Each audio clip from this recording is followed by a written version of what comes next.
welcome to LOA Today. I'm Walt Thiessen. With me today is longtime listener, poet laureate, and Taya Master, Anne-Marie Young. This is your Daily Dose of Happy. We are so happy you decided to join us today. Hey, Anne-Marie, when was the last time we had a return visitor? I'm trying to remember. Can you remember? We have had one recently, that lady from Australia. Oh, right. That's right. That was about... it was a few weeks ago, if I remember correctly. Yeah, but yeah, it doesn't happen often, does it? Not often. Well, we're getting it a second time today. That's why I mentioned it, because Lauren Swan is joining us to talk about the dating world, like we did a month ago. So we get to carry on that conversation, and it's going to be a lot of fun. I'm so excited to be back. I had so much fun chatting with you guys, and I know we went in a few different directions. We were excited to keep it going. So thank you for having me back. Oh, yeah, welcome. We're glad to have you. And you're right, it was fun. We had a lot. Of course, we usually have fun, but we had a special fun that particular day. And we had a lot of topics we were talking about. I think we kind of finished up talking about the modern dating scene, particularly from the point of view of young single men, but I could also say just as easily from the point of view of single women as well, because it's a challenging time for anyone. I would even go so far as to say it's more challenging for young single men and women in one sense. It's more challenging for older single men and women in another sense. Like the issues are different. Oh yeah, absolutely. I mean, I feel like I'm in them. I was just going to say, because normally the younger ones, they haven't been in the long-term relationship yet, or maybe they're in the middle of one right now and just haven't kind of left the singles scene, so to speak. But they haven't gone through marriage, divorce, long-term relationship, that kind of thing, come out the other side, basically being spit out. And now all of a sudden they have a completely new set of issues that didn't exist the first time around. Yeah, exactly. Yeah. So it's like that, the early stages, like figuring it all out, and like, it's changing a lot and everything like that. But then if in the like older years of life, or that sounds like so morbid, the older years of life, but like people who are older, it's like, especially if so much of your life has been spent with someone else in a marriage or something, and then getting thrown back out into the world, and you're like, okay, wait, what do I do? What is it like now? What do I do? Where am I? What's going on? How do we meet people? All of that. Like, I mean, and this is the closest I can relate to it, because I got married and I was with my ex-husband for like my entire 20s and a couple of years in my early 30s.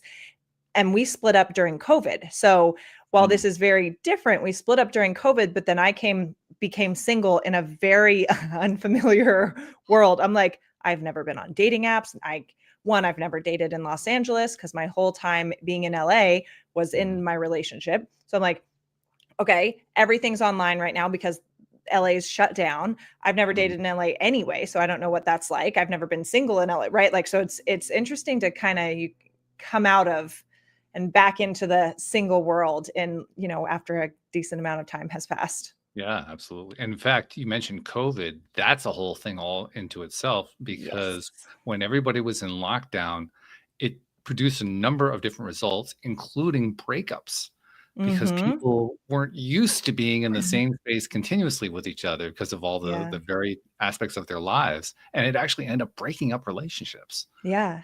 And like for my marriage, it wasn't necessarily that we were like around each other too much and realized we didn't get along. Not that at all. For me, because it was more my decision. We had been working on some stuff prior, and then COVID happened, and it like slows everything down, right? Turned everything on its head, slowed everything down, and makes your world, I think, it made everyone's world a lot smaller, right? Because you're not going out and doing all these things. And so for me, in my perspective, it was like, okay, we had just bought a house, like all these things are falling into place the way that they should. And so with COVID and like not having all the other quote unquote distractions, though, the other things in your life to do, it just shined a really bright spotlight on the relationship. And it was like, oh wait, these problems that we've been working on, they're still there. And they're actually like pretty deep rooted things that maybe we can, or I don't know, can we fix, or do we want to, that sort of thing. So it wasn't like, were we fighting, at each other's throats all the time? Because we weren't, right? And it was just that sort of thing where it like cleared all the other stuff and noise out of the way. And like, that was front and center. It occurs to me also that because of the nature of COVID, it kind of sped things up, even though at the time everything Yes. seemed to have slowed to a crawl. But in terms of the way relationships can transition, either for the better or for the worse, it speeds things up because it puts tremendous focus on it, because Yeah. that's what you're doing all the time. Whereas when you're going on with your regular life, you can kind of stretch things out for Yeah. longer. And you don't realize, like, when I'm like, "Oh, I'm going to the gym, I'm spending time with friends, I'm doing this, I've this active life," right? Yeah, exactly. You're not focusing on it as the sole thing. And so, yes, it accelerated a lot of things. Either accelerated relationships progressing and getting more serious, or Mhm. accelerated them coming to an end faster, for sure. And I think in many ways, because COVID was it's still so crazy that that happened. I'm like, did we really? I'm like, was that a fever dream? How It makes you wonder I'm sometimes, like, doesn't it? we should get those years back. I'm like, how did Yeah. I become this age? Because those 3 years were like a like a blink, and then suddenly, right? But it also, I think, in many ways, and at least for me, because I know for many people, is very devastating. There were absolutely things that were very devastating about it for me as well. But it for me and many of my friends gave us the opportunity to look at, okay, like, when else have we had our entire schedules cleared out, everything like screeched to a halt? And for many of us, myself included, I had some income streams that were dependent on the world still being open and running, and then some Oh that yeah. weren't, right? And so it gave me and many of my close friends this opportunity to kind of sit back and go, okay, like, this thing that I'm doing, how necessary is that? This thing that I'm doing, okay, if, like, when else will everything come to a stop or get cleared away, and I can kind of decide how I want to move forward, in a sense, right? And so for that, it was um like a big opportunity for alignment, I guess. I think also how we came through the pandemic played a role too. And the reason I say that is my relationship ended after the pandemic. It ended Mm. in 2022 at the end of the year. And the one factor that I keep going back to over and over in my head is we had been on different growth paths, the two of us, for quite some time. But especially over the last few years, it had really, for my growth path had accelerated. She kind of settled into a plateau on her Mm. path. Yep. And I think the pandemic accentuated that, because Yeah. I found myself going through the pandemic, except for that first couple, 3 weeks, something like that, maybe a month into it. I wasn't experiencing the fear that most people were experiencing. I found myself Yes. finding all the positives that were Mhm. associated with it. I was focusing all this stuff that my ex wasn't necessarily doing. She wasn't necessarily Mhm. focused on the negative, but she wasn't focused in the same way that I was. And Yeah. so we had this tremendous divergence going on in our growth paths. And I think the pandemic accelerated that. I completely relate to that, because that's what I had been feeling a bit for a while with my ex, that okay, I'm pursuing personal growth and stuff like that. And I think even for me, if I can, if I self-reflect back on that, like, a lot of it was also from this place of like searching, and maybe like Mhm. being unsettled in certain ways, but I was still pursuing a lot of this and very curious and very hungry, and he wasn't very Mhm. much, and so it was something too where I started also to see, because my ex is a very positive person and very optimistic and like adventurous and stuff like that, but I started to see once COVID happened that, yeah, I was leaning in to the Mhm. opportunities and seeing a lot of things really accelerate, and so it made that gap even wider. One of the things that Anne Marie and I have in common is we went through a common course, what we called a boot camp, with a friend of ours, David Strickle. And one of the things that David mentions is when you go through the boot camp, one of the things you have to be ready for is that your relationship might end. Now, Anne Marie's Mm, didn't, mine mhm, did. And it mhm. wasn't until quite a ways after, quite a time after the relationship ended, David came onto the show. He often comes back for visits, and he pointed that out to me. And it was the first time it had occurred to me, and I realized it was right. What he had said was right. And what Yeah, we're talking about here is the exact reason, because going through that boot camp put me on a growth curve that I had not been on before. yep, And like you said, it accelerated it. It made it yeah. made the thing happen faster. And plus I was doing it in the middle of the pandemic. I mean, two factors playing at the same time. It's like whoosh. Yes, yeah, that can be, you're like, "Okay, how much gasoline am I gonna Yeah. Right. pour on this?"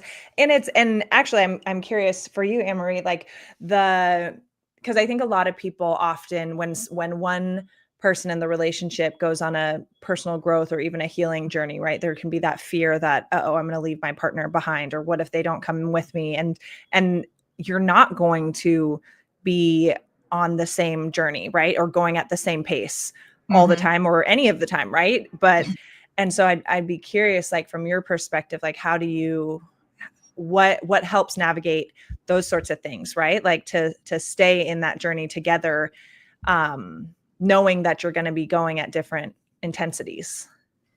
It's I'm trying to figure out what the big tick was, but I'm not really sure. I mean, I know before I first started working with the coach, we had a conversation about, he'd looked into law of attraction, which is kind of what I was beginning to learn about and got a coach for. And it was like, all these couples split up and blah, blah, blah. And I'm like, well, we're just, it's like anything, it's communication, it's keeping those things. And, I didn't bombard him with everything that I was learning, because that's not what he believes. Yeah. But what I found for me personally, and certainly doing it in COVID, is that it calmed me down from suddenly working full time, having 2 children at home that I'm having to teach, navigate homework, schoolwork, and Zoom calls and everything for the children and for myself. Just having that bit of me time, it kind of brought the pressure down. So it kind of helps me navigate that and stay on a more positive route.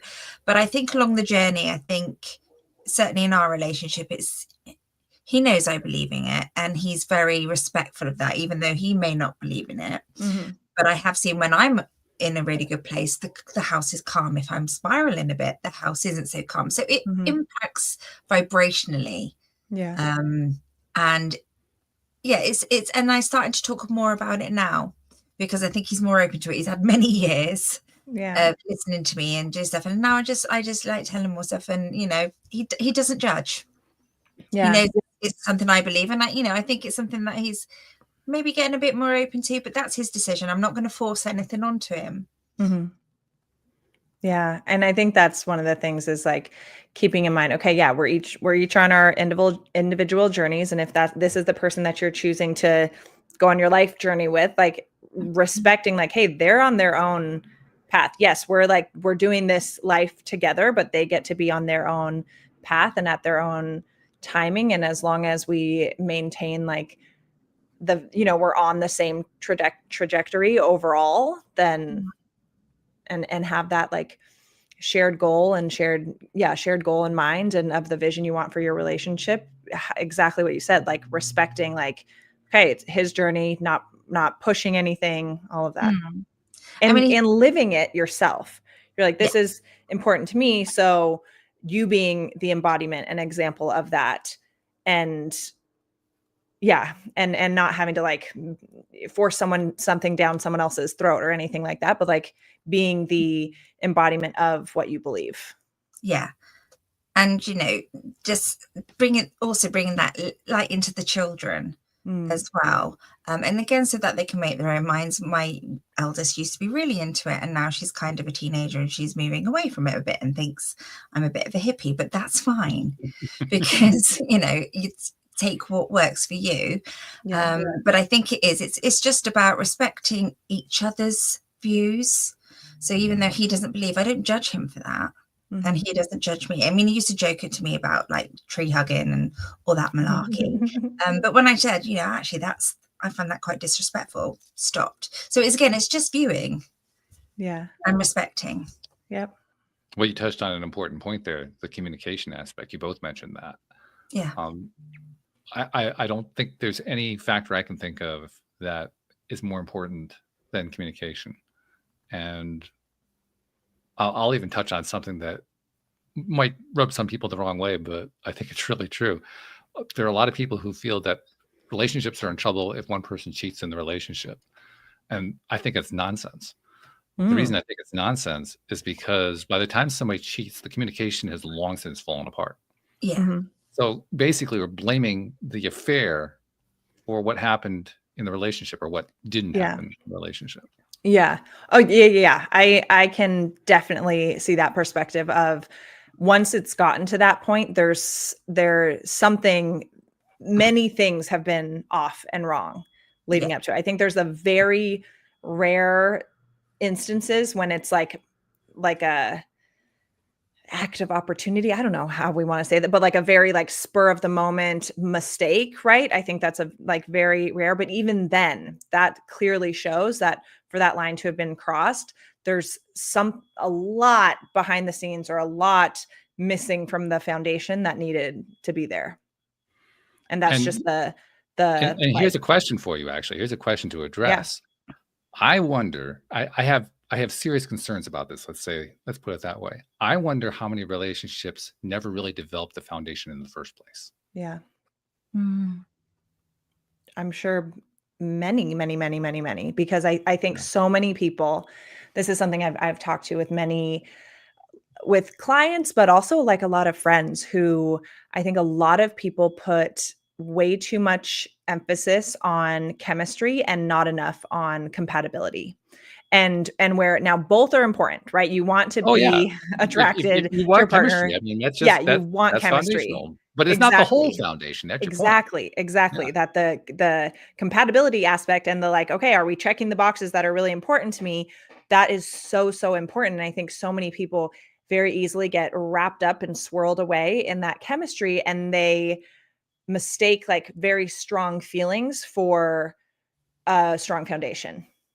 Well, plus chemistry is usually associated with sexual activity. And Hmm. if you think about it, how much time are you spending on sexual activity versus the rest of the relationship? A So if you're fraction. basing everything on the chemistry, you're basing it on a small percentage of the overall relationship. Yep.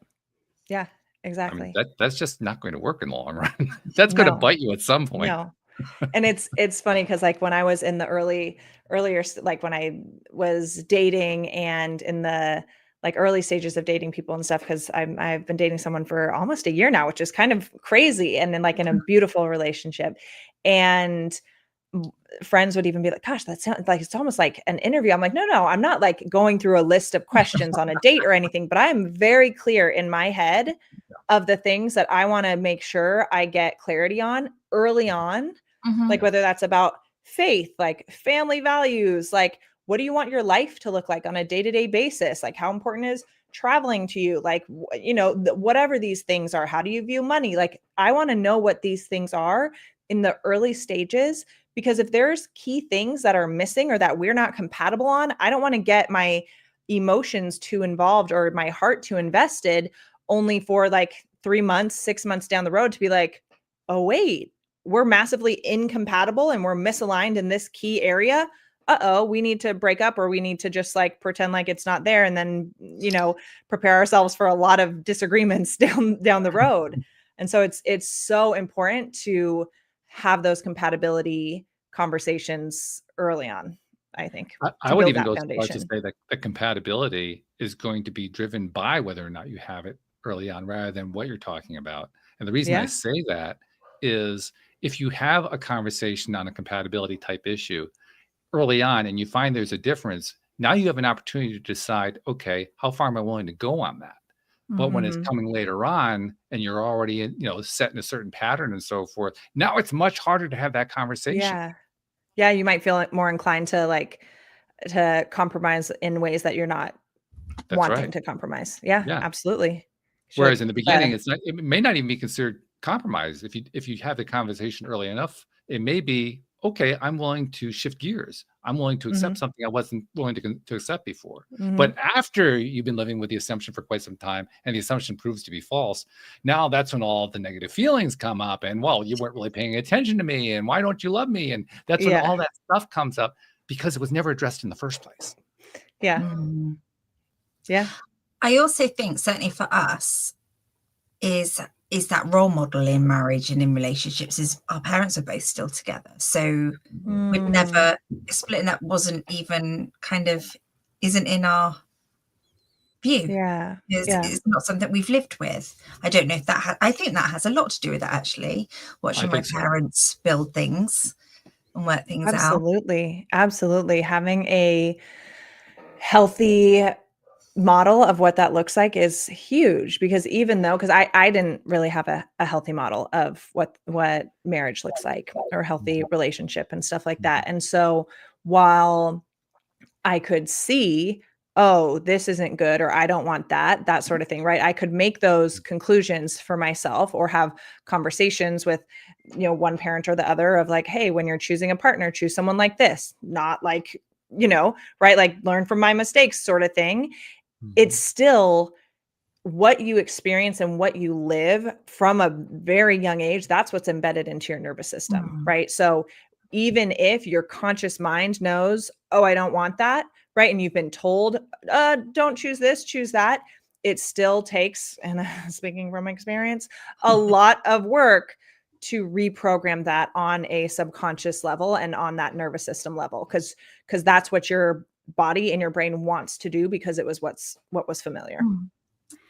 You're touching on something else that I think is also important, which is you mentioned how the experience that you had with parents and other teachers, if you will, of that kind, what they've shown you, and parents specifically, because they're going to be your biggest influence. Sure. I'm pretty sure there are actually studies that back this up. I don't have that data at my fingertips, so I'm not 100% sure, but I'm pretty sure I've read this, which is that the likelihood of separation or divorce, what kind of relationship it is, but ending the relationship is much higher when one of the partners has parents who went through divorce or separation of some kind, and much less high than when the parents did not have that experience.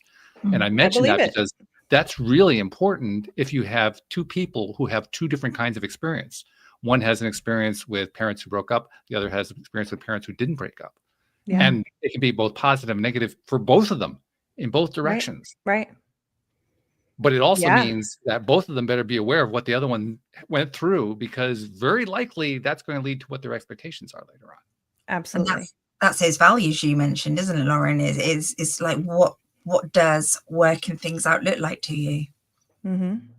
Yeah, exactly. And even like from my own experience, like when I got married, I didn't have a mindset of divorce being an option, and I'm divorced, right? And have parents who had a very, very challenging, like not super functional marriage my whole life, and didn't divorce until I was an adult, like until I was like well into adulthood, like didn't separate until I was like in my late 20s, maybe mid 20s, and then didn't divorce until I was when I divorced, right? So it's I grew up for the most part, my like most formative years with my parents together, and then they really ended their marriage in my adulthood, and still like, whether it's the years together or those apart, like, there's a lot. I've had the opportunity to work through a lot related You to actually that. got both sides of it. Yeah. Both kinds of experiences. Mm-hmm. I mean, not many people get that one. I'm not sure that's good, but I'm not sure it's bad either. Yeah. And it's so interesting because like when I was young, even with like, so there's just a lot of yelling, a lot of fighting, like all that kind of stuff. Like I said, not a good, like I love my parents very much. And there's been a lot of growth from all sides. And even when I was young, and this was like I think like, little perfectionist side of me, or being I'm kind of the oldest daughter, but not. My dad was married before my mom, and so I have two older half siblings, older sister, older brother, and then me and my younger brother are from the same mom. So so I'm like middle, but also oldest of my mom. And so I had this like perfectionism, like keep things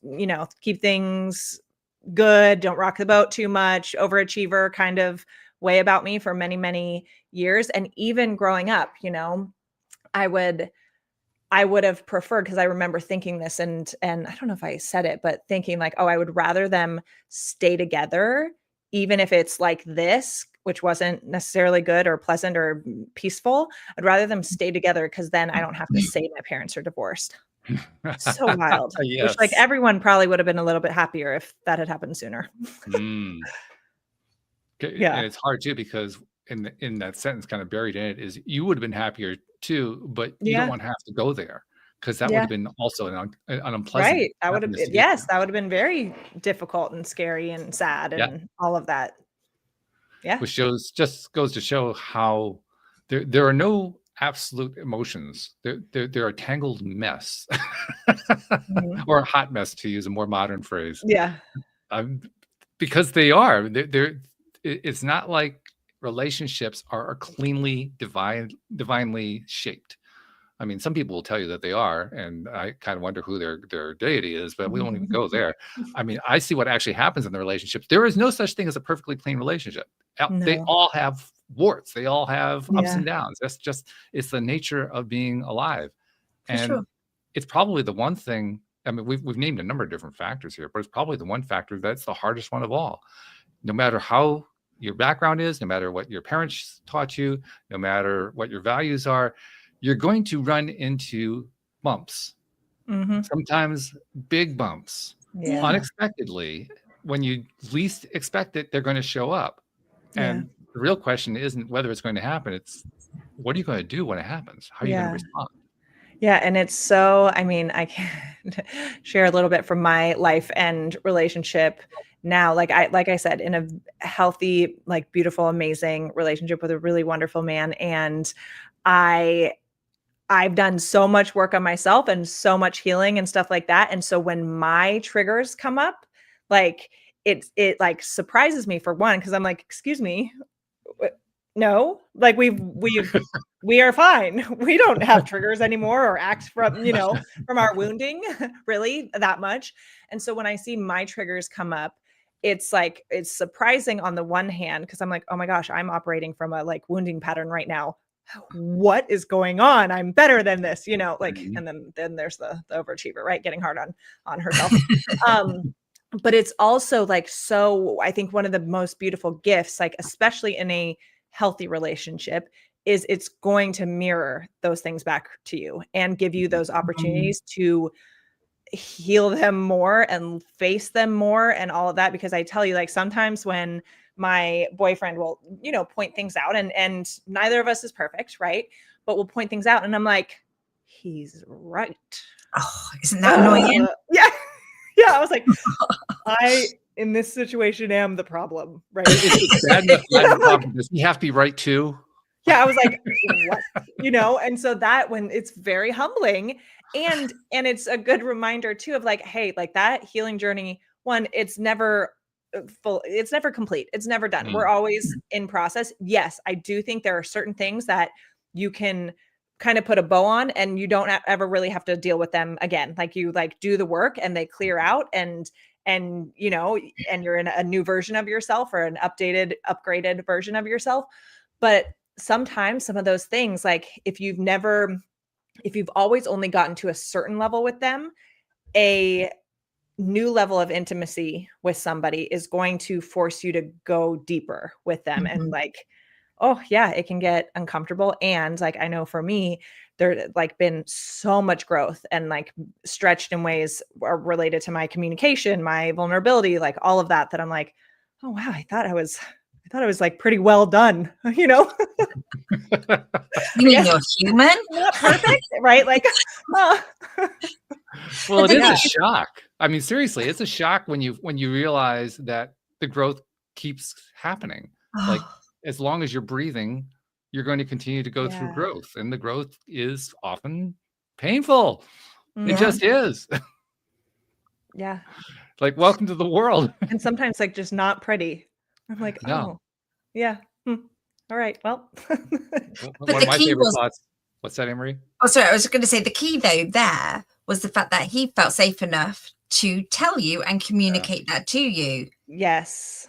I think one of a recent thing I said to him, thank you for caring enough about me and us to be very honest with me about things. That's Yeah, because lovely. it's true. I'm like, it's sometimes like those kind of conversations and stuff, like working through stuff, are so uncomfortable. And where it would be easier, especially like depending on, your wounding or attachment style, right? Like sometimes I'm like, a lot easier for me to just get out of here. And where I'm like, no, but you have to lean in more if you actually want to heal it more and actually want the level of love, intimacy, connection, depth, all of that like that at least I really want, like requires looking at that stuff and yeah, facing it and healing it more. And then there's also the flip side of it, which is the patterns. Because when stuff comes up, like you use the word trigger, triggers usually have a similar pattern that Mm-hmm. precedes them, that actually drives them, if you will, over and over again. And like one of my favorite ways to express it, whenever my triggers get triggered again, is like, what, again? I just dealt with that 3 months Yeah. ago. What are you talking You're about? here again. Didn't we deal with this? Yeah, exactly. Like, didn't we cross this off the list? Yeah, There's I'm like, precisely. more. oh, Oh, that was a lesson, because like one of the things, one of my like limiting beliefs that I had for a really long time and still can pop up is around worthiness. And so yeah, and I remember years ago, and it really rarely pops up anymore, but I remember years ago, I felt I had done so much work on it, and then it popped up again in some new way. And I was like, we've crossed this off the list. Like, what are you doing? Literally, like, was that like again? No, I chose to be done with this and I did the work. We are done with it. And then I was like, oh, wait a second. I might get to bring you with me in different forms for many, many years. Okay, got it. You know? There's also a factor that goes along with it that most of us don't even want to look at, Mm-hmm. which is whenever something goes wrong, the tendency is to try to identify, which person involved in the relationship was driving it. And the really Yeah. annoying thing is how often it's both. Yeah. And when that happens, a lot of things can come out of it. First of all, in many cases, it can just turn to finger pointing. Mm-hmm. I'm blaming you, you're blaming me, so we'll just blame our way until this relationship ends. That's fairly common, but it's not the only way that things can play out. It can be I accept some responsibility, but you have most of it, or I had all the responsibility, it wasn't any of your fault, but nevertheless there was other stuff over here. But no, it wasn't it was all me. I mean, there are a lot of different ways we can do that. Yeah. The hard part is realizing all the ways that we each contribute to whatever that particular problem Yeah, is. because it's never all one person or the No. other, right? One person might have taken it to a bigger level or like escalated it a little bit more or had a whatever, right?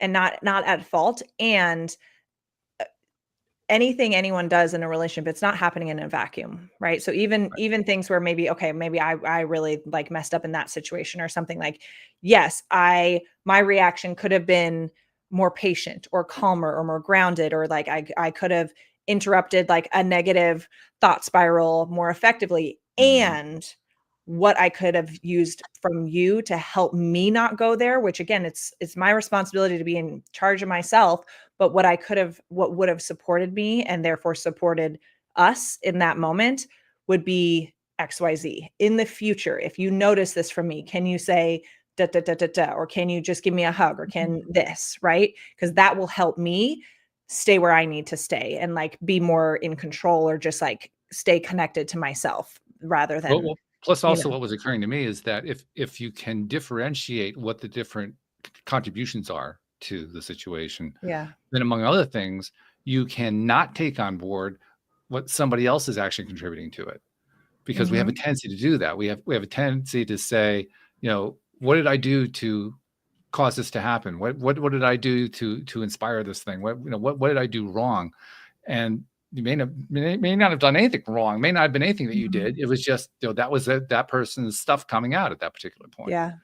Yep. Exactly. So I mean, it feeds both ways, and it becomes very tricky. And if you don't do the differentiation, it becomes very tricky to maintain, first of all, that positive sense of yourself that you were talking about, that value, that worthiness component.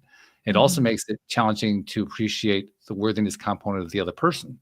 Yeah. Because they can be doing the exact same thing. Yep.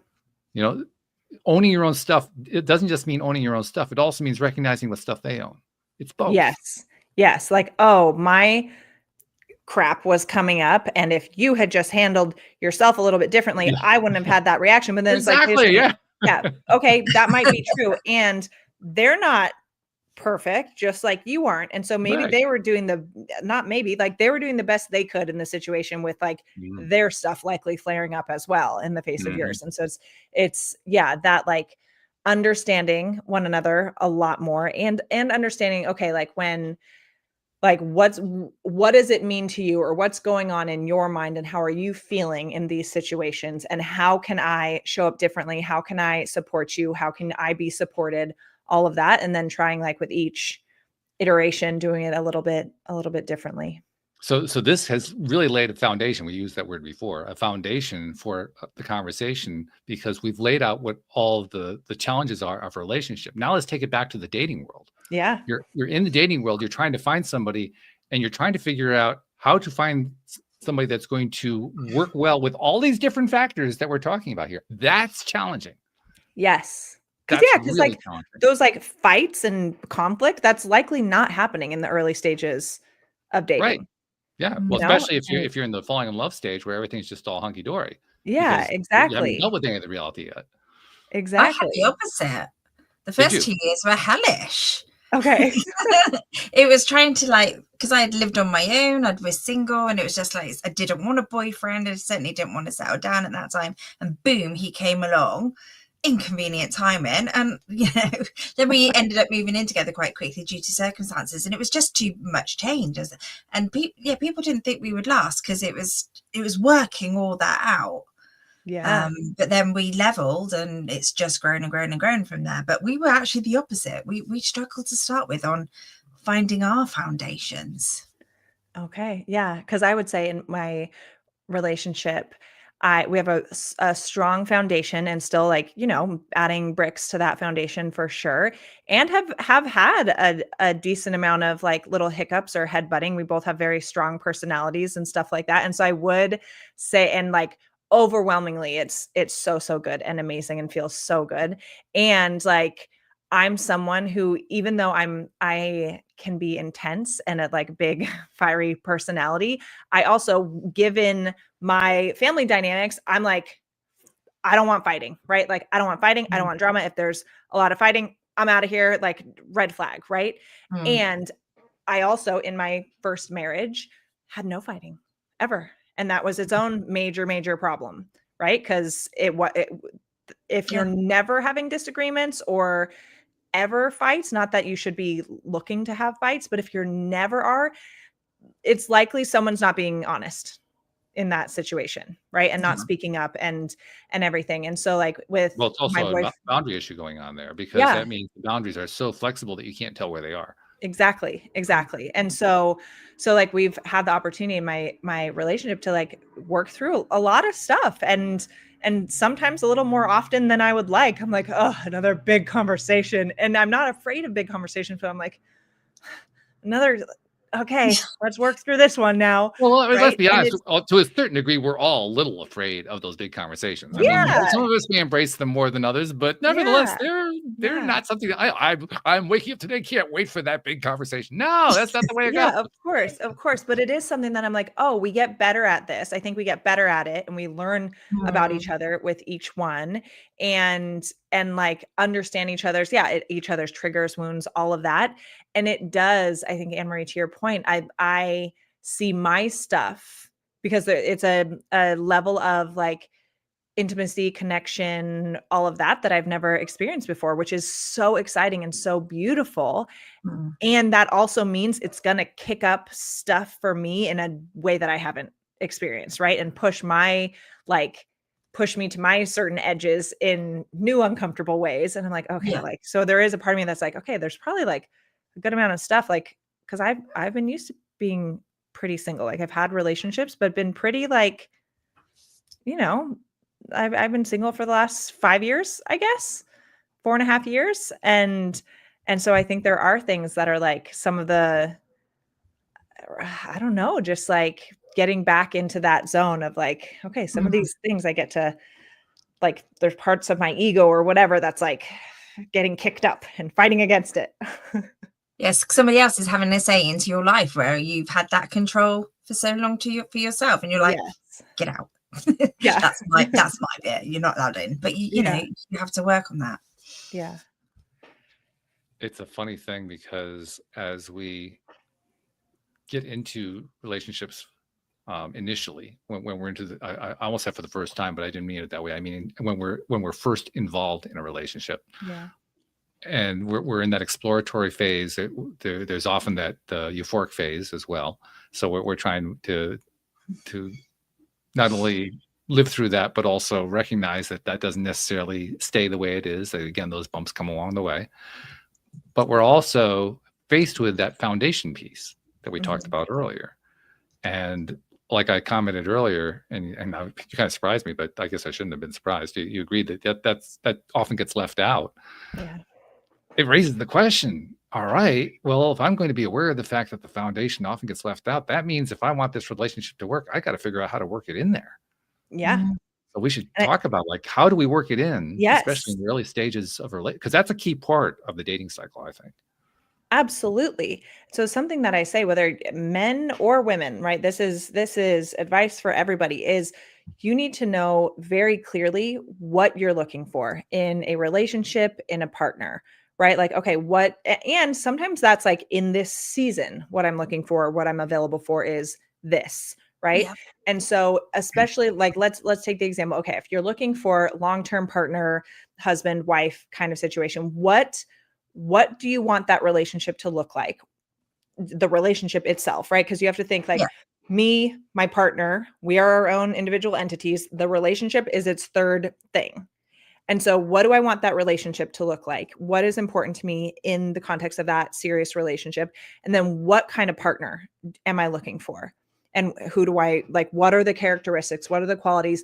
And knowing very, very clearly what are my must haves? Like, they must have these qualities. What are my like deal breakers? Like, if this is there, automatically disqualified, right? And then so knowing so clearly what those things are, knowing also what your nice to haves are, right? Like and I think a lot of people aren't clear on those things in at all, right? I think people know Yeah. what their deal breakers are kind of, but they aren't clear enough on their must-haves.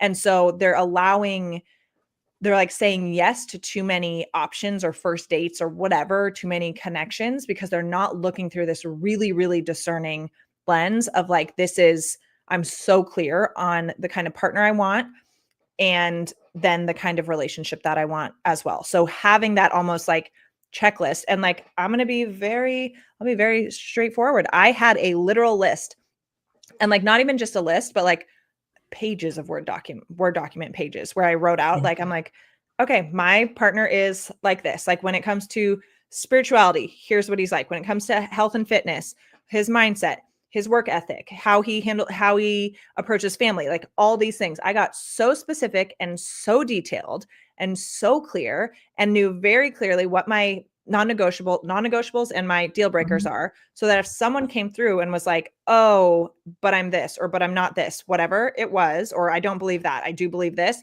I could know very clearly, you're wonderful, but unfortunately we're not a match. Yeah. And I could get to that point very early on. So I think literally making a list, the must haves, nice to haves, better not haves, right? Deal breakers. And then approaching it that way, and then having conversations. And sometimes it might just be like straight up conversation about, no, you're not, don't go through like an interrogation, like job interview kind of list of things, but folding them in natural conversation, right? And I think you can get through a lot of those critical things within the first month of dating. If you're going on one date a week and talking on the phone a couple times a week, you're going to be able to get through those questions and talk about those topics in an organic, natural way, right? And I think some people too, like both sides often want to explore those things with each other. So it can sometimes be like, hey, okay, let's go through, like, what are some of your key things that you need in a relationship, right? And sometimes you'll just go back and forth. Great, cool, but knowing so clearly. And then this is one of the key things is like, you have to have clarity for yourself. And then when you find that there's a mismatch in one of your requirements, like let's say, so for me, being with a man who's a Christian, believes in God, and we're like going to church. We don't have to go all the time every single weekend, but we're going to church is something that he would enjoy doing with me. Yeah. And so that being a requirement, right? And so if I met someone who is Jewish, amazing person, but that's not compatible with my belief system, right? Yeah. And so I would know like, oh, like you're wonderful, but like that doesn't work with my beliefs, right? Unless you were open to things. And so knowing, same thing, like someone who smokes cigarettes, automatic disqualifier, right? Somebody who doesn't want to have children, automatic disqualifier. And I think people are afraid to when they see those disqualifiers or those potential disqualifiers, they get scared to ask more questions because they don't want it to be true, and they don't want to have to then have the uncomfortable conversation or like lose that connection or relationship. And I was just go ahead. No, I was just thinking, as you were saying, you know, there's people out there who are so desperate for a relationship that they cling on to something that isn't right. Yep. Yeah. I was going to say that I think that another piece of it is a gender piece. Males and females handle lists differently in this regard.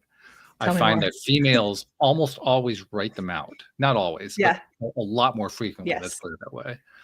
I don't write them out. I don't know. I can't think of any males I've encountered who have told me that they write them out. I mean, that's how big the difference is. It's not like we don't have lists. It's just that we have them in our minds. The guys say, okay, I know what's on my list. Now, interestingly enough, if you actually pin a guy down on that, he'll often stumble around trying to tell you what's on the list. So it's not all that clear as it could be. You know, but almost universally, the guys will keep the list in their head rather than writing it down. The women will write it down. That's so funny. And I'm not quite sure why that is, but I don't know. It's the pattern that I've noticed. I would say I think it's because, like, as women, we have so many tabs open in our brain that if we don't write it down, but also I think writing down is quite emotive, and by writing it down, you're reaffirming and you're getting to know yourself and discovery. And I think that's often how we work. Yeah, that's what I would say. It's like for me, like it like makes it more real and kind of sets it like, hey, I'm serious about this. I am putting it on paper or putting it on Google Docs or something. Yeah, that's interesting. I'll have to ask him. I think there's also another piece to it too, because there are a lot of guys, and this actually is dismaying to me. I've discovered there are a lot of single men who really honestly believe that they shouldn't try to define at all whether and when a relationship is going to happen. They're just out there trying to meet and, you know, be casual and all that, and let the woman be in charge of when a relationship is going to be discussed, because they believe in their minds that if you try to bring it up before then, you're much more likely to get pushed out. If the man brings it up? If the man brings it up, yeah. So they want the woman to bring it up so that they're not pushing the pace or not touching on things that she's not ready for or whatever. Which I think, I personally don't buy into what they're saying, but I think I understand where it's coming from. I think it's coming from that same lack of foundational conversation. Okay.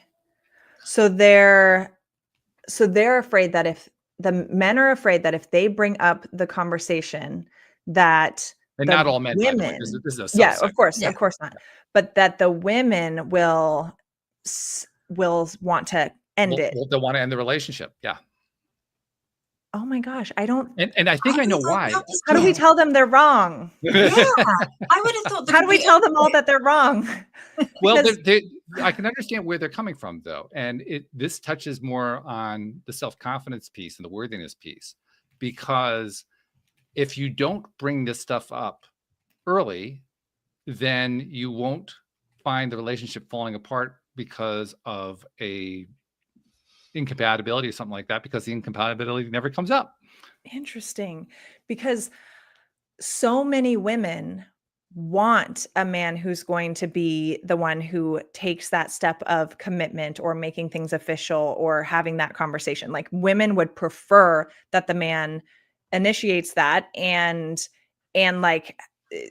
just with women being, you know, if we're in our feminine energy, we want a man who's decisive and action oriented and all of that. And oh my gosh, the men think that they shouldn't do that. They should not, like, after, like, you know, a first date or something, like get to know each other a little bit. But no, I think most women would want that and would appreciate that. And absolutely. I would say that, you know, the women are also, like, scared to bring it up because they're going to think, oh my God, they're going to think I'm trying to trap them, that I just want babies, and then my biological clock is going. And I think it would take a lot of the pressure. I mean, I just think that would be fresh air. Yeah. Well, because I would, if I'm coaching a woman and she's like, I don't know what's going on, generally, if you don't know what's going on and where you stand, he's not that serious, right? Because a man who's very serious about you is generally going to make sure there aren't other men who could be getting your attention in that way, right? And so wants that step of commitment and like making it official or whatever it is, right? Being clear. And so I would normally, if a woman was asking me that, oh, should I ask him, what are we? I would say no. If you feel confused or unclear, like that's a bit of your answer, right? You can say like, hey, we've been dating for this long. Like I expect to like be in a committed relationship around this time, or like I expect, because that's a little harsh language, but like I would love to be da da da da da. And you just kind of put your desire out there. And if he meets that, amazing. If not, there's your answer. But the women puts the women in such, I think, the masculine space to define the relationship. And like, yeah. Well, That's well, I think interesting. this is fascinating because I don't buy into what they're saying necessarily, but what they are saying is drawing out of you something that I think is also worth bringing up, Yeah. which is the belief that the masculine should always lead in everything. Well, I don't. So okay. So I think in most things, in many things, but not in necessarily everything. And I think therein lies the challenge. You can see where the challenge comes in, because now if the expectation, because the masculine expectation is the man leads. It's not the man leads under cases A, B, C, D, E, and F. It's the man leads, which puts a lot of pressure on the man, because, well, now it's up to him to figure out when it's appropriate for him to lead. Yeah. Like, how are you supposed to do that? And I think there's a lot on social media, which is why these roles, I think, have got so confused and the areas are so grey, is because like, I see a lot of things of women going, well, I want a guy and he's got to be over 6 foot and he's got to earn like 400k and he's got to do this. And it's just like, is that really the list you want to make? And then you've got, blokes who are going, right, well, women just stay in the kitchen. And I just think there's so many blurred areas nowadays. And ultimately it just comes back to respectful of human beings, of each other.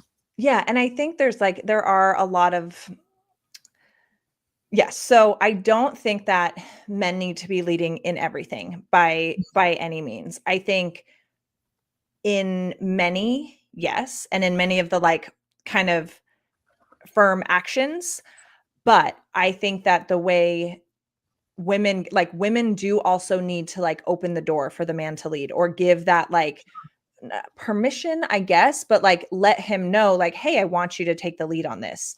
And so whether it's like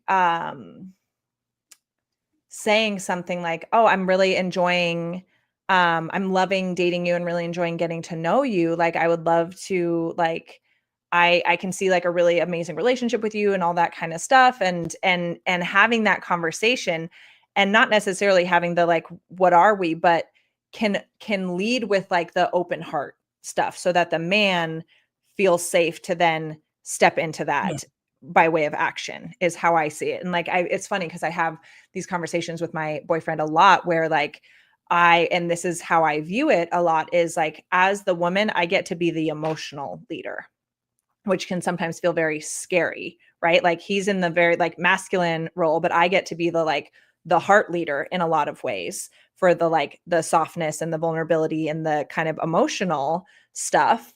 But that it's, I don't think it's all men have to lead the whole time. And I think too, like, I think men have it kind of hard in a lot of ways in the dating world right now, because there's been so many like rules put on them, or toxic masculinity, or this or whatever, like all these things, like, like this guy looked at me weird, like, and so I swore at him, like just like crazy stuff, where a guy's like, well, I'm not going up to a girl that if I think she's pretty and saying she's pretty, I don't want to get cursed at, and so I understand why men feel hesitant to either put themselves out there, or to like have the what are we conversation and all of that, because I think there is some fear with that. But I think if each person is like dating with intention, and they make that clear with one another, and you can have that conversation early on, like, oh, I'm dating for marriage, or I'm dating to be in a relationship, all of that. you can say like, oh, I'm really loving getting to know each other. Like I'm, as you know, like I'm dating for a serious relationship. If you are on the same page as that, and if you feel like we're aligned, like I'd love to talk about like what that next step looks like with you, and then leave it at that. Right.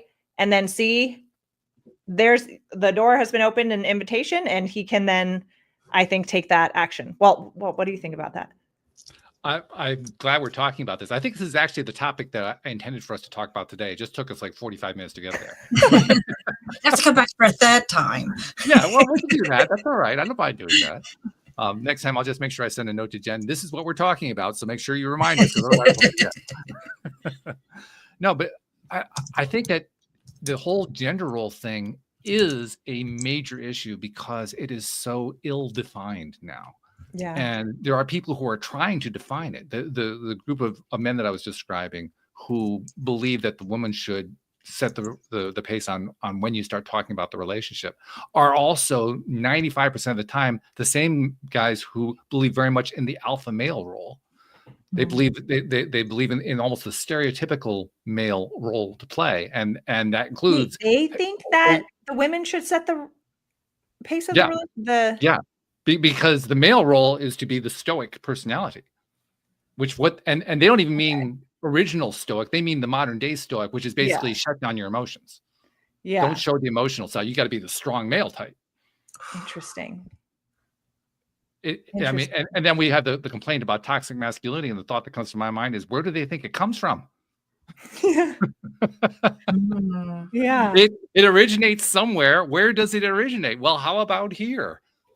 How about the fact that we don't have clear definition about what male and female roles are? We're looking for clear definition of what male and female roles are. And here's the real kicker. We will probably never discover what clear male and female roles are because they're going to move. The borders are going to shift from one generation to the next, from one relationship to the next, from 1 year to the next.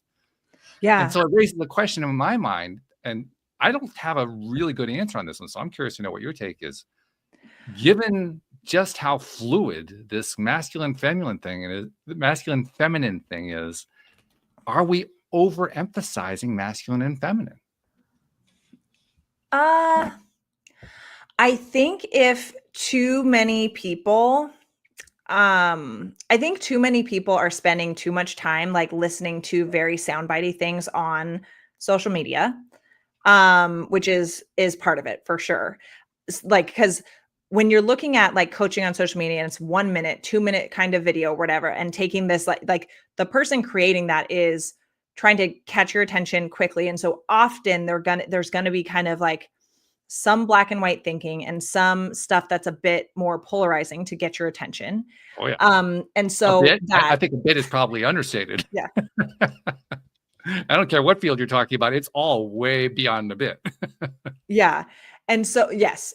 And so keeping perspective, like you should not be getting all of your information from like sound bites on social media. And as somebody who creates short form content on social media, I've created stuff like that that's going to catch more of your attention. And then if they listen to a full podcast episode, if they coach with me or have like a longer time with me, they get the real stuff that is like more nuanced and everything like that.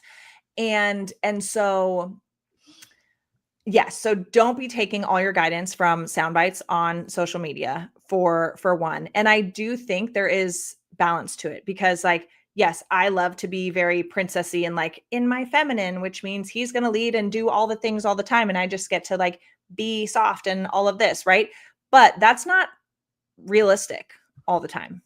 And like, if I'm thinking of my boyfriend who's very masculine, very like steady, consistent, like does so much all the time, like he also doesn't want to be on and always doing and always leading all the time, even if that's his like main wiring and where he feels really good, And so like, it's lovely for me to sometimes like lighten the load in a way, right? I'm not going to try and like do his stuff or take his role, but like, how do I then get to like lead in my way, right? And like, that can look like, okay, I'm going to like plan a fun date for us, or I'm going to do XYZ or whatever it is.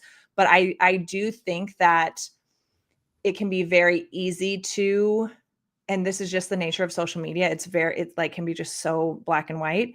It can be so easy to just like, this is my dating strategy, if you will, and that's all I'm going to do.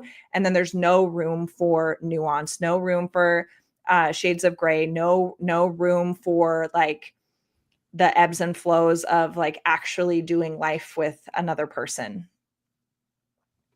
Yeah, I think that's it. Because certainly there's going to be a role for masculine and feminine. I think there kind of has to be. That's a key portion of the sexual dynamic. It's a key portion of the chemistry, but it's also a key portion of how the relationship works. To me, the big question is that going to be the dynamic? Because the moment it becomes the dynamic is, I think, when you get in trouble.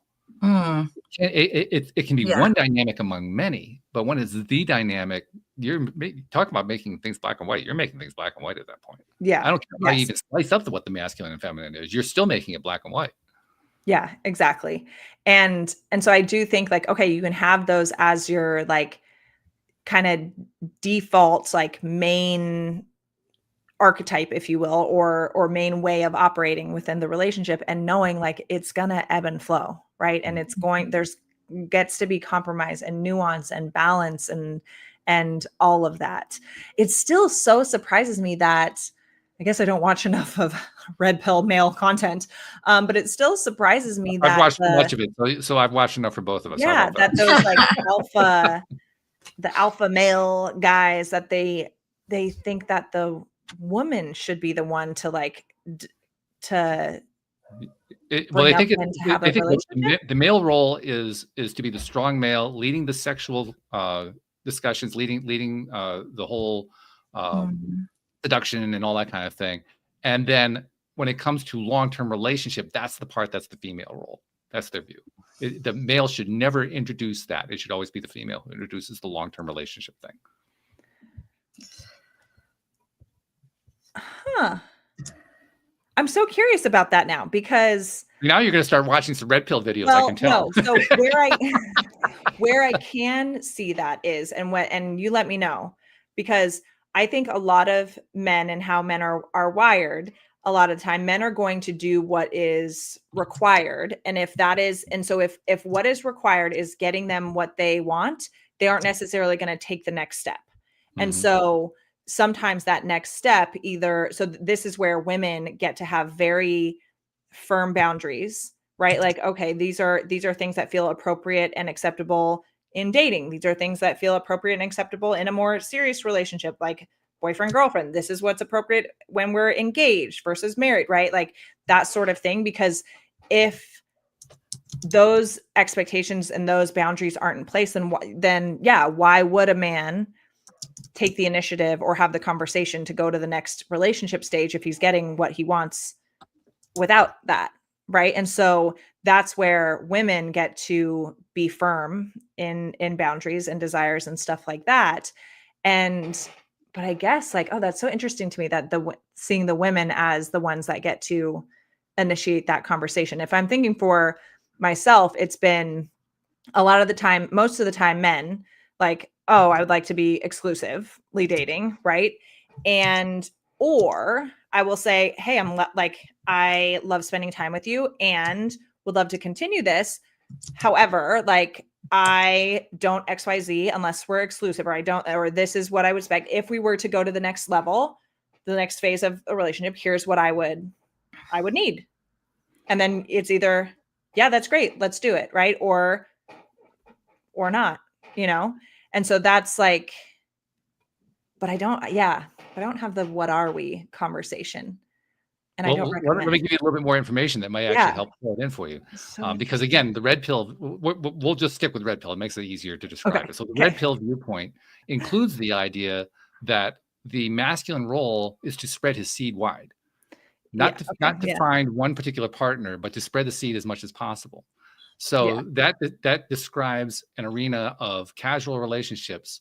You just try and casual relationships until one just kind of turns into a long-term relationship. And then you get to decide, if you're the man, whether or not you want to actually pursue that relationship. But you don't bring it up until that happens. So you're basically playing the field for as long as you can, because that's your masculine role, is to play the field, have as much sex as you can, try not to get STDs, but nevertheless, that's the road that you go down. And so it kind of becomes a natural offshoot. Well, of course, the woman has to be the one to define the relationship, because that's not the masculine role. See, that's where the masculine role versus masculine biology, they're, I think, wrong and getting it confused. Because yes, on some level, masculine biology, yes, wants to procreate as much as possible on a very, very like instinctual level. Right. And if we're talking about masculine role, which in large part is to create safety and is to be like responsible and structured and consistent and like honorable and stuff like that, being non-committal and not creating safety for women in your life and stuff, that is a contradiction, right? Well, there's also a blurring of the line there, because safety, the way it's defined with the red pillar, is physically protecting your female from an attacker or from another male trying to steal you away, not looking out for the relationship. Like that's heart. not the key safety part of the heart. safety. Yeah. Whereas from the female perspective, it's a very much part of the key. So defining safety itself is a big piece of this. Yeah. See, this is a great big gray area that is not being addressed. And that's why we finally got to this part of the conversation, because when I got thrust back into the single scene, first of all, it was after a 23-year marriage, long since the advent of dating apps and all that kind of stuff. So the modern form of dating was completely different from what I was used to before I got married. And so I was thrust into that. And then I was thrust into this whole new mindset that seemed like a throwback to like caveman days, or at least the 1950s, depending on your viewpoint. And I'm thinking, what the hell happened? Like, did I step out of society? I don't understand what's going on here. And if I was that confused, I can only begin to imagine how confused a young man is. Well, look at the signals he's getting, because he's not just red pill views; he's getting other views. So many of these men expect like loyalty and commitment from those women, but they don't do the same, right? Like, and so that's where it's like, and so it's to me, it's like so silly. And I think like it's one thing is like, okay, yes, on a very like instinctual biological level, that's how like there is that drive to sow your seed and make as many babies as possible and all of that. But there is also a part of that instinctual level to protect and provide for your offspring as well. And if you're not taking good care of the mother of your offspring, you're not able to then care well for your offspring, and so like if they're on the very, like, if they're going to the very like basic level of it, like you can, I don't know, counter the logic pretty easily, I think. Like, what? I'm sorry, you're not, but exactly. I'm like, you're not a primitive animal. You're a human. So, But I think what worries me is that I was speaking to somebody recently who's got a child the same age as my eldest, so that's 13. And they're saying some quite disturbing things about women because they're watching a lot of these red pill content people. So they're having to challenge at this young age, no, actually that's not the case, and that's not a healthy relationship. But if that's, we said a bit earlier about our parents and what an impact that has on your future relationships. If you're learning so young these views, then that's worrying, I think, getting older. I totally agree. And in fact, it's one of the thoughts that occurred to me when I became single again, because I mean, you can kind of see what the landscape is when you get thrust back into it. Well, you can't really avoid seeing what the landscape is once you come back into it. And then add in, being an older man who is now reaching out to a much smaller dating pool, unless I want to be one of those red pillars who wants to go for somebody who's 20 years younger than me, and dealing with the fact that both the men and the women have been through the mill, have been through all kinds of stuff, have had to deal with stuff, or maybe even not deal with stuff that led to them being divorced or widowed in the first place. I mean, in a very real sense, it used, when you were younger, the big phrase was all the good ones are taken. When you're older, they already are in a relationship. Mhm. So you're dealing with a much more challenging base than you dealt with before. Yeah. So Yeah. combine all that together, it's a flicking I mess. wonder if the not I wonder because I think this is partly true. The like that red pill thing of like the women need to be the ones to like determine when the relationship happens and Mm, stuff like that, which on one hand on the one hand I can see the truth in that of the woman being like, okay, we've been dating for 6 months, you don't want to call me your girlfriend, bye, right? That's a way to determine it, because the man will either say, oh no, you're right, like yes, or you move on, right? Or however long it's been. So I can see it from that standpoint, but I wonder if part of that, like, let the woman be the one to bring that conversation up. Like, I think that's just so rooted in like their fear of being rejected. Yeah. no kidding. Yeah. Like, and it's just so it's like such And like try to get a red pillar to admit that. yeah, it's such It'll never little happen. boy energy. It's such like You'll never get them to admit that. yeah, because I've tried. that's like Hmm. because apply that to if you're like this alpha man, which therefore or high value man, that means in if we're like going to borrow this language and kind of idea for these red pillars, that means you are successful in your career, you are probably making decent money, you are a role model for other men, you're probably fit, take care of your body. Like those are some of their markers that they like would Mhm. qualify as high value man. Not that those things are bad, like those are great qualities, right? Sure. But those are a lot of their like checklist things. Those require discipline and commitment and decisive assertive action to get Mhm. good at all of those things. And yet the one thing where you don't do that is in a relationship. Mhm.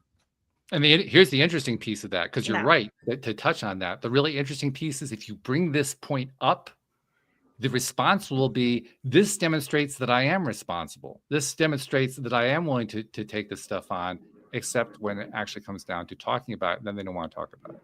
Mm. Which Yeah. to me, all that really points to is none of us, male or female, like to work on our stuff. Yeah. That's really all that is. Yeah. Yeah, because I think because it's not like that's not a leadership kind of like if you're the alpha and the leader and you're choosing to not be a leader in that one category, that's it. The logic doesn't follow. Like it's inconsistent, and I no, I think it's because you're choosing to not want to have responsibility in that area and do just what you want and what you feel like and have a little scapegoat to act however you want. And the really challenging part, like I said, is if you say that to a red pillar, they will deny it, even if it's true. Mm. Well, they just. Then you're just lying to yourself. Yeah, Well, exactly. they are, yeah. But nevertheless, I mean, this is a very common thing. Yeah. And I've actually I'm in a Facebook group. It's one of the only things I do on Facebook anymore. But I'm in a Facebook group for single men. It's actually run by a woman and her team, who is she's a female men's coach, if you will, and she puts out courses and coaching and all kinds of stuff aimed at single men. And a lot of these conversations come up within that group.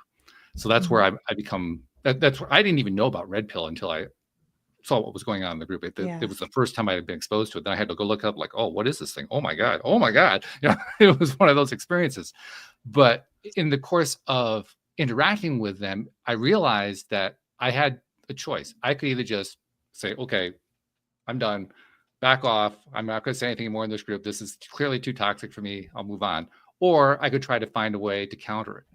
And trying to find a way to counter it has been challenging, to say the least. But I've been pursuing and promoting ideas that, well, first of all, I get attacked for. And so I have to have a very strong sense of myself in order to do it, which I'm willing to do on many occasions, not always, but on many occasions. But also it means I have to take on positions within the masculine feminine dynamic that are considered feminine. and then treat it. And I try to find ways to treat it as this is actually more masculine than feminine. And that just creates even more confusion for people, even as I'm trying to help create calm, and I'm trying to help create a sense of, put this stuff aside and work on yourself and build yourself, and you'll end up with a good relationship or whatever it is you're trying to build toward. But what you end up doing is getting pigeonholed in 1,000 different directions, and it's not clean. There's nothing clean about it. It's a very messy endeavor. Yeah, and the thing is, like, if you're trying, if it's wrong anyway to be operating in the, like, the man has to always be in the masculine and the woman has to always be in the feminine. That's not possible. No, it's not possible. Like, even for the most masculine man, he's gonna have moments when he's in his feminine energy, right? Like, and that's fine. Female. I mean, if there's anything you can point to, it's that, look how many women want to, quote, have it all. Well, they're not going to be in their feminine in order to do that. There are going to be times, quote, they're going to be in their masculine in order to do that. It's an ebb and flow and a rhythm and a balance and all of that for both men and women. And so if they're getting so specific, and I think ultimately what it comes down to so much with this stuff is we're all wanting, like, on a very deep level, to be seen, understood, appreciated, loved, valued, all of that. And so, like, okay, well, if this is my strategy for making that happen, then I'm going to follow it to a T so that I can be successsul in it. But it's not like, that's not how it works. Like, there's improvisation and like, yeah, there's nuance, all of that. Like, yeah, that's fascinating. But I think they think, but the other thing too is, like, with the red pillars and stuff and that mindset, because sure, like, if the end goal for you is to have money and be fit and, like, sleep with a lot of women, sure, listen to those guys. I mean, I don't know, like, sure, right? If your goal is to have actual, like, love and long-term sustainable relationship and, like, a family, don't be like, those probably aren't your role models. That's been pretty much any of them have it? I don't think so. Like, any of these, like, big kind of red pillar, like, male role models, no. And then going further, and I don't like to like bash people, but also, like, what are the kinds of women that they are spending their time with? Because a lot of those men are dating escorts. Like, so like, like, and they talk about that. And so that's the sort of thing too. It's like, okay, well, what outcome do you want? Do you want just to, like, not have, like, real, like, heart connection with a woman and it just be physical and stuff like that? Okay, then listen to them. And it'll be very transactional and very, like, on to the next all the time. And they'll be using you for your money, resources, whatever it is, just the way that you're using them. But if you want, like, actual, real, sustainable relationship, healthy relationship, like, real love, like, I don't think those kinds of people are where to find it. In fact, I find myself in the conversations taking on stances. I almost take them on just to counter the red pill perspective. So, for instance, the idea of the high status person, which you alluded to a moment ago, I'll actually challenge that. I'll say, okay, well, what makes a person high status? And usually they'll lay out some sort of criteria like you did. And then I'll follow up by pushing the button. I'll say, okay, who says that's high status? Why is it that somebody who doesn't check all those buttons, why aren't they high status? And even more importantly, why is status important? Yeah. Why is that a criteria? People, they think that, I think a lot of men think that those sorts of things. Oh, not just men, women too. Yeah. If I'm fit, I make money, and, like, whatever, like, other men look up to me, that's like gonna unlock all these women. It will unlock certain women, many women, I'm sure. But, like, that tells me nothing about the quality of your heart. Sure. Like, maybe, like, yeah, consistent. You might, like, there are certain things that can result in those things, but doesn't tell me anything about, like, okay, are you kind? Are you generous? Are you, like, Do you believe in like giving back to like the people in your life, your community, your employees, whatever it is, you know? And so it's a very, again, I think they're like, I think really where a lot of this came from too is like a lot of men were feeling very lost and didn't have, they're like the whole toxic masculinity, which Mhm. yes, there's such thing as toxic masculinity, just like there's such thing as toxic femininity, right? But I We think haven't that hit much attention, but you're right. yeah, I think that everything there was a season where everything that was more traditionally masculine was getting the toxic label thrown on it, even which I think was unfair and not accurate in a lot of the time. But so there were a lot of men who were like did not have good male role models, and so it created an opportunity for a lot of those like red pill role models to pop up with this like, I have the formula for you to overcome this Well, problem. there's also another challenging piece here that we haven't really touched on. I want to bring it up here to get your comment on it, because the reports, and I'm not going to say whether or not the reports are accurate or inaccurate. I'll just say that they are frequent. Lots and lots of the men in the groups report these same kinds of reports, and the report is basically this: if you take on the red pill role to the degree that you take it on, will increase the likelihood that you're going to get the dates that you want, and will decrease the likelihood that you'll get the dates that you want if you don't take it on. And there are numerous men who will come on and say, yeah, I did this and it actually produced positive results for me, or I didn't do this and it produced negative results for me.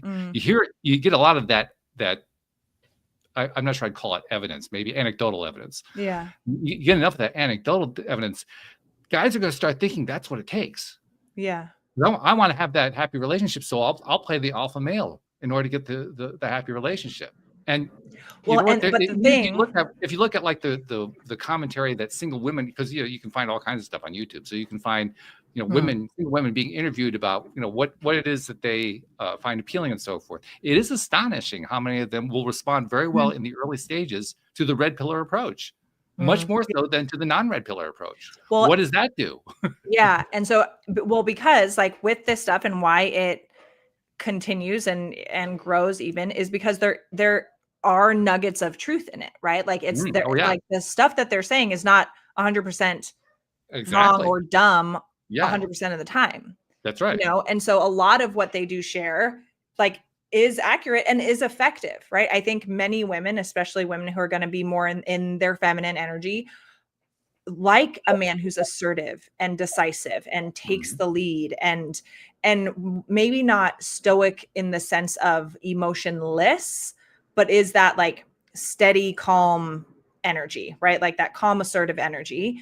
So many women are gonna like that. And so that's where, I do think that is effective in many ways, but over the long term, it will fall apart because these men are so terrified of opening up their heart that they're just going to be in this like I'm the alpha man like kind of way that they're like a woman gets so tired of that. They're going to lose the relationship. That's the belief. Exactly. A woman gets so tired of that and so bored with that, and if her heart isn't feeling activated and poured into, she's not going to stick around, right? Unless she is purely there for the resources that the man provides as far as like nice dates or gifts or money or whatever.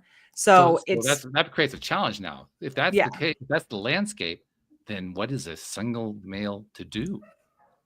Well, is it not going to go the other end of the spectrum? Because you're right. My view as well, in 5-10 years time, that relationship's not going to be going. It's not hitting that need. It's the short-term need. It's fairly obvious. Anybody who's in any kind of a long-term relationship is like, right, good luck with that one. Exactly. So is it actually going to flip eventually? Which it probably will. Yeah. And statistically, it happens within 7 years. That 7 years is the peak where the most breakups happen. Yeah. But I do think that when hopefully, right, the more discerning men will see like, oh, this is a very like black and white approach that they're giving me. I'm going to take the nuggets that seem effective or helpful or that like seem sound, and I'm going to incorporate those and see how it goes. And then realize like too, like, okay, if you keep running this formula and it's not getting the results that you want, maybe you need to change the formula too. And so like, maybe there is something to be said of like, okay, maybe I do need to like be in my heart a little bit more or whatever. And I think if these men like, meet a woman that they really, really like, and she gives them the feedback or whatever it is, like, oh, I need to feel more of your heart or whatever it is. Right. And he isn't open to hearing her and loses her. Like if like those sorts of things, unfortunately, I think men learn a lot through that kind of pain and that kind of like loss. And that's the kind of stuff that actually gets a man to make changes. And so, maybe it does take them running this formula a little bit to see that it's missing some components, that you need a more balanced approach. Because even with like the stuff I say with women and femininity and stuff like that, where I'm 98% of the time talking to women, and that's who my message is for. Sure. Yeah. And a lot of it is going to be talking about, here's how to be in your feminine energy. Here's how to show up in a way that inspires his masculine energy. Here's how you should be, and all of this kind of stuff. And yes, be more in your feminine, all of that. And there are times when I'm like, okay, and you need to be accountable to yourself, right? And you need to like, where if your standards are this high, yes, I'm all for you being a princess and being treated like a princess and like a queen and stuff like that. But if that's where your standards are, like, what standards are you holding yourself to? And so there's like the pieces that like the full picture often gets missed from both sides of the camp, right? So it is important too to be like, okay, but where are you showing up? Like, okay, if you want to always be in your feminine, then maybe you want the man who's my role is only always to be in my masculine and therefore not really connected to my heart. Okay, then that might be the balance you get. But I think just being so aware of the nuance and I think for like, if I'm, with women too, like that how they show up. Yes. Being in your feminine and all of that makes a big difference, but also needing to understand where a man's coming from and what's going to be important to him and everything like that. Cause I think from both sides of the conversation, so much gets missed. Like so many women are just being told like, here's how you show up in your feminine so that you can get princess treatment, but missing the piece of like, wait, here's how you understand a man's heart better. And that's so important because men want their hearts to be understood too, and to be seen and valued and all of that. And so like, if one way or the other, like, I think there's so much like black and white, and like the poles, right, are talked about so much, like always be masculine or only be in your feminine, instead of like really the accountability piece and like, how do I meet that person where their heart needs to be met? And there's also, there are a few things I could bring in here. There's one thing I need to bring in right now, which is our 60-minute program is now a 90-minute program. I just wanted to Yeah. So the second thing I wanted to point out is that we always want to think in terms of what we can learn from these situations, because that is the healthy thing to do. The reality, however, is because of the way our nervous systems are wired, we tend to be repetitive. We tend to repeat the same behaviors over and over again. And often we have to repeat them 2 or 3 times before we finally even notice that we're the common denominator. Sometimes 4 or 5 or 6 times before we're even willing to admit that we're the common denominator. Yeah. Well, do the math, 3 to 6 on a 7-year cycle, that's somewhere between 21 and 42 years. You've just used up your life trying to figure out this stuff. Yeah. To me, this is the biggest warning flag of all that says we can't wait to talk about this stuff later on. We need to have these conversations happening right now. Yeah. And that's one of the reasons I was willing to go turn a 60-minute conversation into a 90-minute conversation, because, okay, this is what it's going to take. We're going to have a 90-minute conversation in order to start bringing this stuff out. Yeah. I don't see this conversation happening. No. We get a lot of great guests like yourself who work with women. I think it's wonderful. Very few work with single men. Yeah. Very, very few. Well, and I think part of the problem or the challenge, right, and especially with the demographic of men that you're talking about, they don't want to hear it from a woman. Mm. And yet the group I'm in was founded by a woman. Okay. Yeah. Which is great. I know they're like, a lot of them don't want to hear it from a woman. And yet I would also then be like, okay, well, how is your approach and your strategy working? Probably not very well, you know?